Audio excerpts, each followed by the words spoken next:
Hey gang, been a while. Not really, but you know what I mean, come on.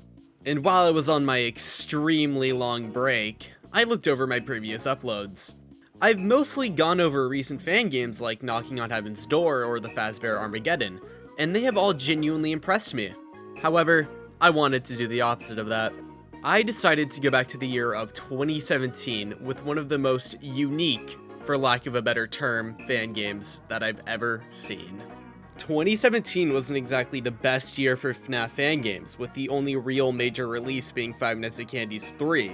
So you're probably wondering what I could be talking about. Do you guys remember all the withered toy edits from a few years ago? What if they were stolen and shoved into the worst game I have ever seen? And that is how we get to the Return to Abominations. With that being said, I'm gonna get into the experience that is this game. When you open the Return to Abominations, this title screen is the first thing you see. And I feel like that kind of speaks for the quality of this game. After you emotionally recover from seeing that title screen, you can click on Start Night. And the Night Start cutscene is literally just the FNaF 2 Night Start cutscene, but green. Literally nothing else changed in this cutscene. I have no clue why they made it green. After that very interesting cutscene, we finally get a glimpse of what the gameplay will look like. I'm gonna let it play for a few seconds just so you guys understand how bad this game is.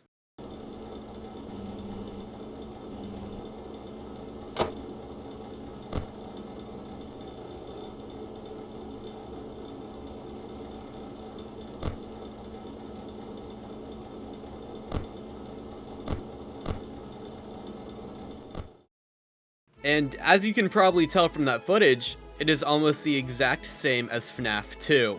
They did bring back the scrapped toxic mechanic though and made it fill up in 6 seconds so you can barely use the mask. But aside from that, nothing really changed compared to FNaF 2. I think the funniest thing to come from this game is the fact that Withered Bonnie's jump scare is the exact same as Ignited Bonnie's jump scare. Withered Bonnie's design in this game is also stolen from Ignited Bonnie.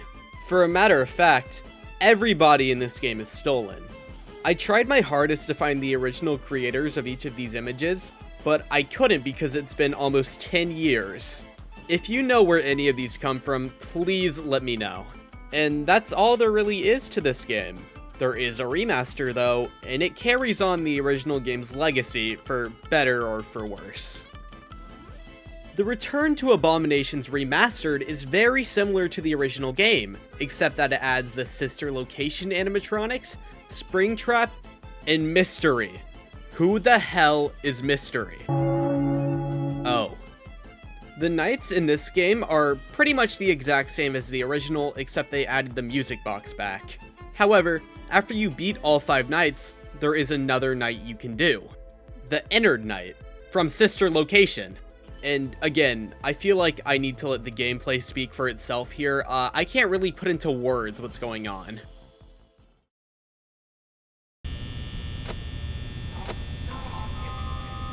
All will die, and it will only hurt for a moment. I will find a way out. Massive credit to DarkTaurus for having the only surviving footage of this game. I could literally only find this video on the Innard Night. Now, this should be the end to the series. There's no way that someone would make a remake of a game this bad.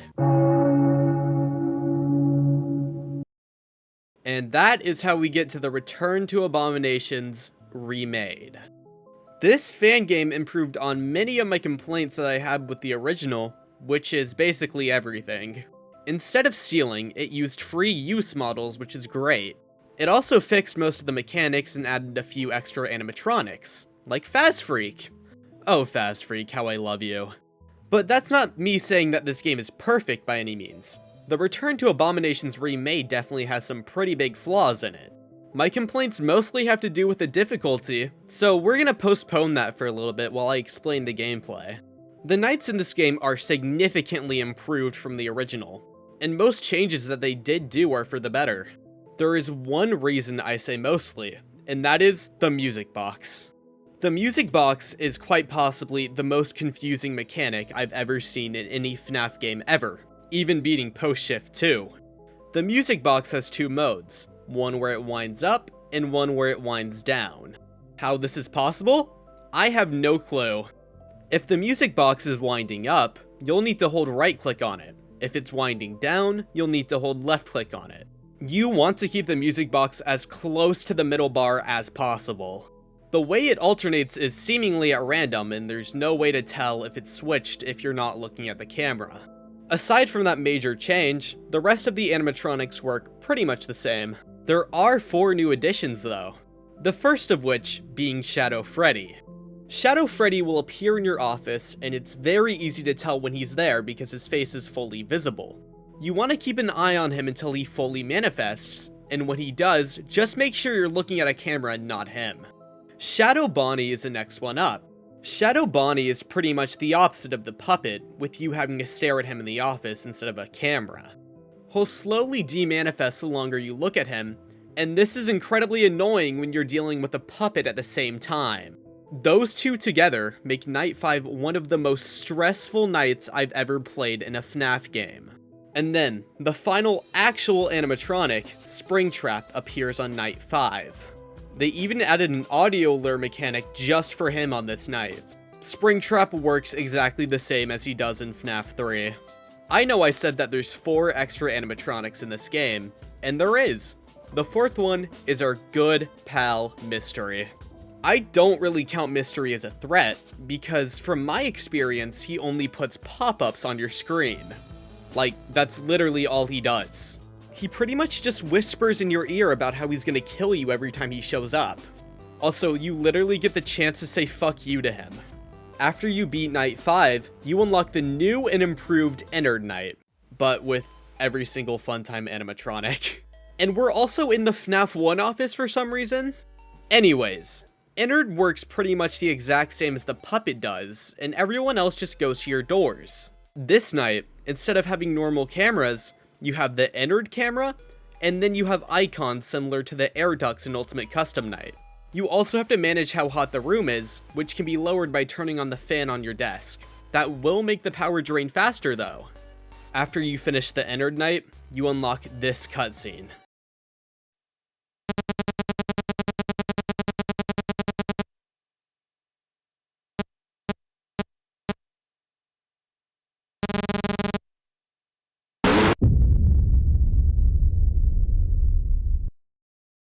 After you beat the game, there is still more content. In the extras menu, there is an area called Passwords. If you type in the code 0148, you will unlock Purgatorium. And oh boy, there is 14 animatronics active this night. Every animatronic from the original 5 nights and the Ennard Night is active at the same time. They also add my 2 favorite animatronics, fazfreak and golden fazfreak. And I'm gonna keep it a stack. There are way too many mechanics going on at once. This is a post-shift 2 level night. I knew that there was no shot at me beating this night, so massive credit to DarkTaurus for being the one person I've seen do pretty good on this night. Purgatorium is essentially the 50-20 mode of this game. And overall, this game is pretty decent. It's a big step up compared to what the first 2 were like, but that's not really saying much. I think this was a pretty good revival for an otherwise terrible game.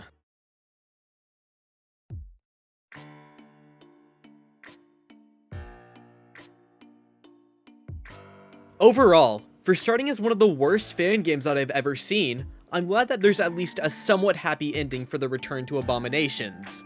I had a really enjoyable time playing the remake, and I'd recommend at least trying it, even if you don't think it's for you. Anyways, that's all I really have to say. Make sure to subscribe if you never want to hear me say Abomination again.